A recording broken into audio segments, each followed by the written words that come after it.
La masse vit dans des illusions. Seuls quelques-uns voient la réalité.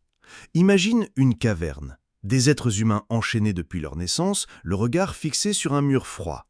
Derrière eux, un feu projette des ombres. Tout ce qu'ils connaissent, ce sont ces silhouettes qui dansent. Pour eux, ces ombres sont la vérité. Leur monde est complet. Ils rient, discutent et donnent des noms à ces formes, convaincus de comprendre la vie. Mais ce qu'ils voient n'est qu'une pâle projection de quelque chose qui se passe derrière leur dos. Platon a raconté cette histoire il y a plus de 2000 ans. Et pourtant, elle reste notre réalité aujourd'hui. La majorité se satisfait d'un monde d'images, de récits, de croyances toutes faites. Les écrans, les slogans, les habitudes collectives fonctionnent comme les ombres de la caverne. Elles offrent confort et sécurité, elles évitent de poser les questions qui dérangent, car sortir de la caverne n'est pas un acte neutre, c'est une blessure pour l'ego, un arrachement à tout ce qui semblait solide. Peut-être que toi aussi tu as ressenti cela, comme si tu voyais plus que les autres, comme si l'air devenait irrespirable dans cette pièce remplie de mensonges partagés. Tu regardes autour de toi et tout te paraît artificiel. Les conversations superficielles, les compétitions sociales, les vérités prêtes à l'emploi. Rien de tout cela ne te satisfait et tu te demandes si tu es fou ou simplement différent. Dans l'allégorie de Platon, l'un des prisonniers réussit à se libérer.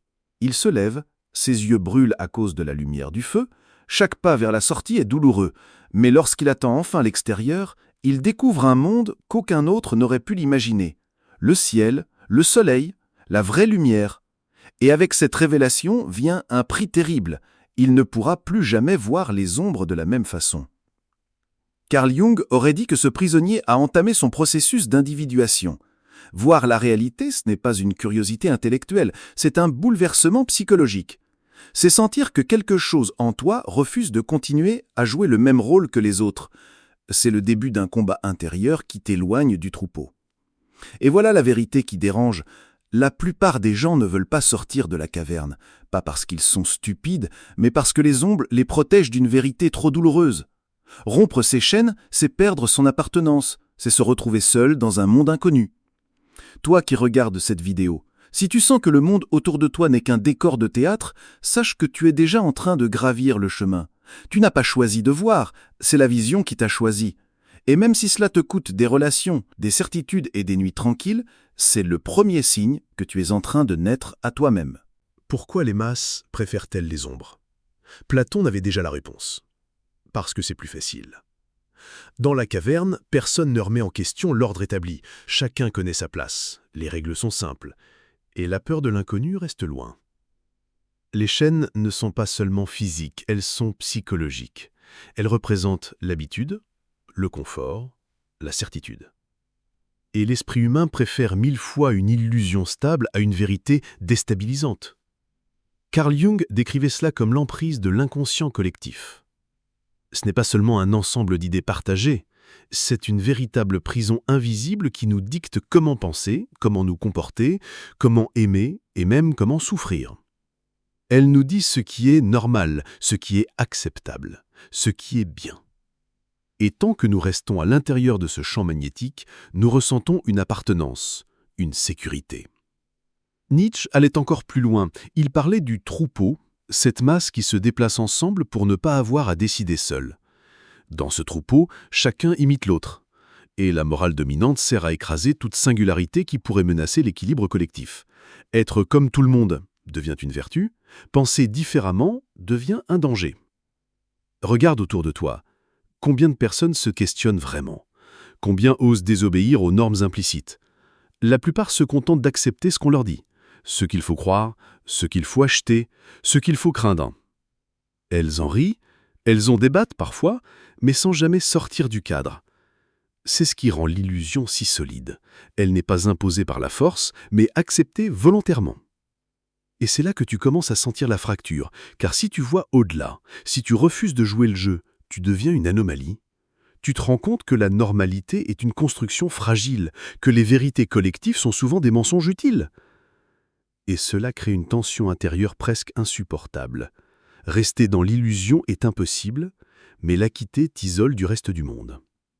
C'est pourquoi le mythe de la caverne reste si puissant. Les autres prisonniers ne détestent pas seulement celui qui s'évade, ils le craignent, parce que son existence seule remet en question leur propre réalité. Ils préfèrent croire qu'il est fou plutôt que d'admettre qu'ils vivent dans l'ombre. Jung nous rappelle que cette résistance n'est pas malveillance, c'est un mécanisme de défense. L'inconscient collectif protège l'individu de vérités qu'il n'est pas prêt à intégrer. Voir trop tôt, c'est risquer la désintégration psychique. Mais pour celui qui est prêt, pour celui qui n'a plus le choix, briser ses chaînes est la seule voie possible. Peut-être que tu sens cela dans ta propre vie, les conversations autour de toi t'ennuient, les débats publics te paraissent vides, les divertissements te semblent puérils. C'est le signe que les ombres ne suffisent plus. Et même si cela t'effraie, c'est une étape irréversible. Le moment du réveil n'est pas glorieux. Il n'est pas lumineux, comme dans les films. C'est brutal, c'est douloureux. Lorsque tes yeux s'habituent à la lumière après avoir passé toute une vie dans l'obscurité, chaque détail te blesse. Tu vois les fissures dans les murs, les mensonges derrière les sourires, la vanité des ambitions humaines. Et plus tu vois, plus il devient impossible de revenir en arrière. Jung appelait cela l'émergence de la conscience. La première étape de l'individuation n'est pas la paix intérieure, mais la désorientation. Tout ce qui te semblait solide commence à se dissoudre. Les croyances que tu as héritées, les rôles que tu jouais sans réfléchir, les masques que tu portais pour être accepté. C'est comme si l'univers te dépouillait couche après couche de tout ce qui n'était pas vraiment toi. Cette expérience peut être terrifiante. Tu commences à percevoir que le monde social fonctionne surtout sur des conventions, des mises en scène, des illusions nécessaires.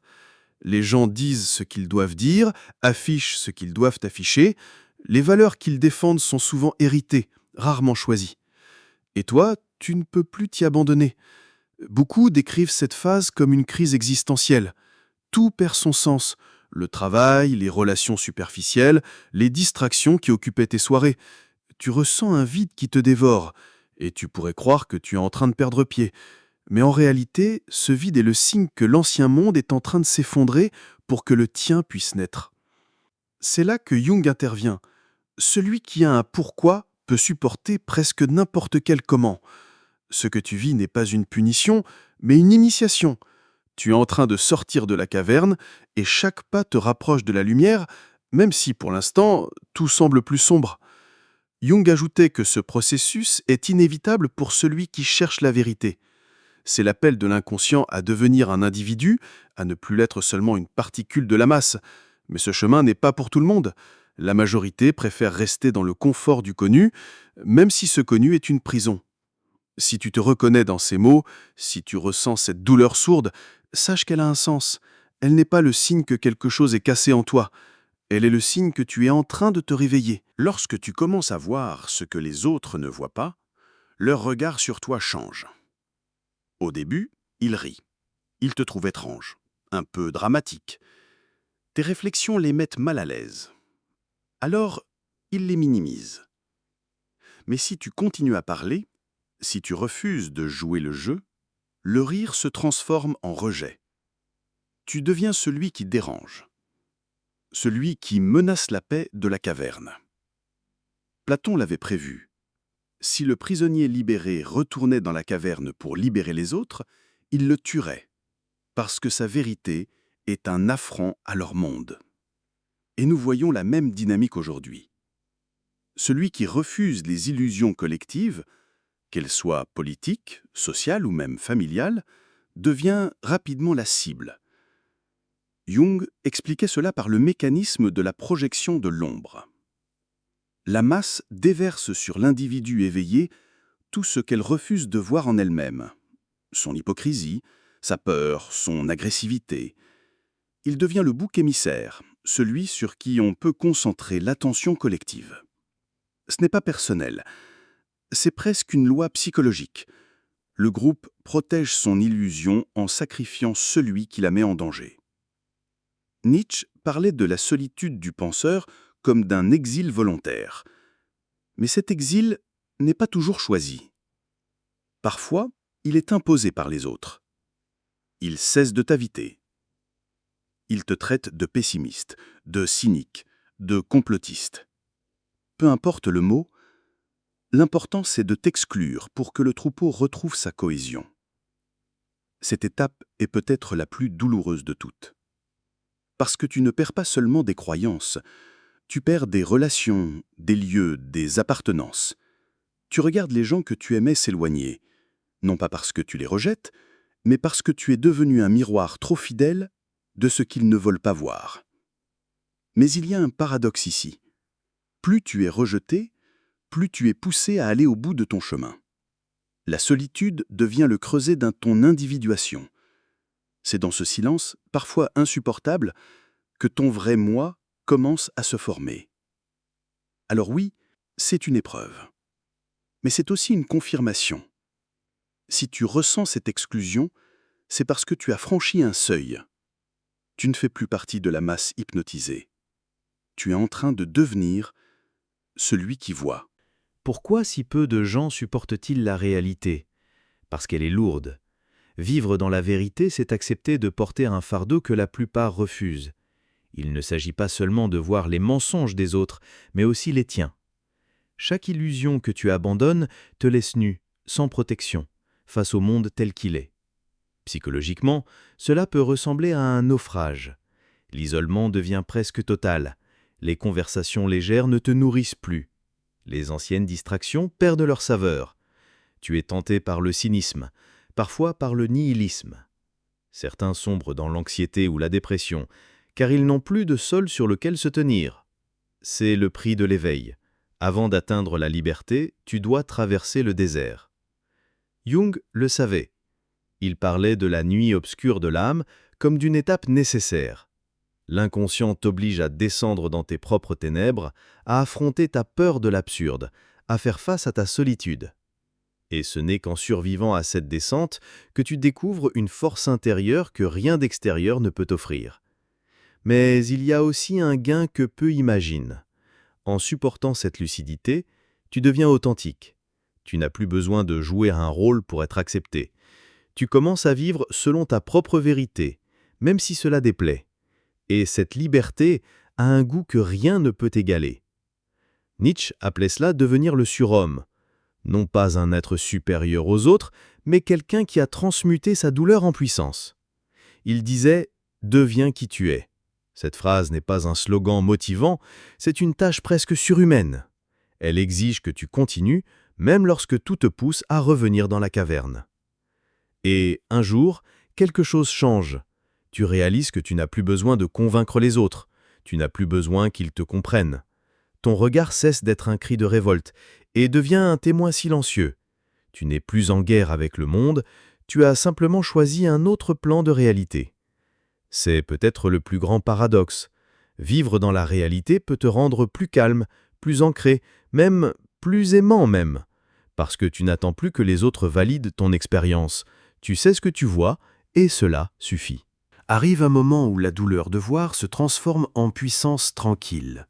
La réalité n'est plus un poids insupportable, mais un socle sur lequel tu peux enfin te tenir. Ce que Jung appelait individuation atteint ici sa maturité. Tu n'es plus défini par la masse, mais tu n'es pas non plus son ennemi. Tu existes par toi-même, et cela suffit. Vivre dans la réalité ne veut pas dire vivre dans le désespoir. Cela signifie apprendre à rester debout au milieu du chaos sans te laisser aspirer par lui. Cela veut dire regarder les illusions sans haine, comprendre pourquoi elles existent et parfois même y participer consciemment, sans te perdre en elles. C'est l'art de marcher entre deux mondes, celui de la caverne et celui de la lumière. Ce nouvel état te permet aussi d'aider les autres, pas en les forçant à sortir, mais en étant un témoin. Jung disait qu'un individu intégré devient comme un phare. Il ne sait pas de sauver, il éclaire simplement. Ceux qui sont prêts verront la lumière et s'approcheront d'eux-mêmes. Les autres resteront dans l'ombre, et ce n'est pas à toi de les juger. La solitude qui te paraissait écrasante devient alors un sanctuaire.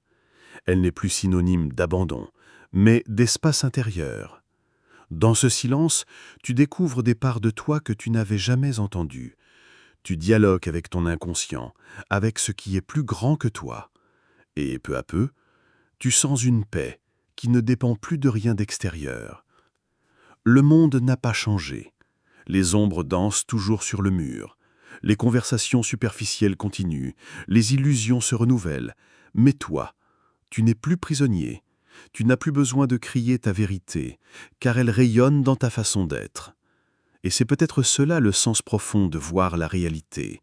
Ne pas fuir le monde, mais l'habiter en conscience. Alors retiens ceci. La masse vivra toujours dans les illusions, mais si tu vois la réalité, tu deviens le vivant témoignage qu'un autre chemin existe. Et ce simple fait, même s'il reste invisible aux yeux de la majorité, est une révolution silencieuse.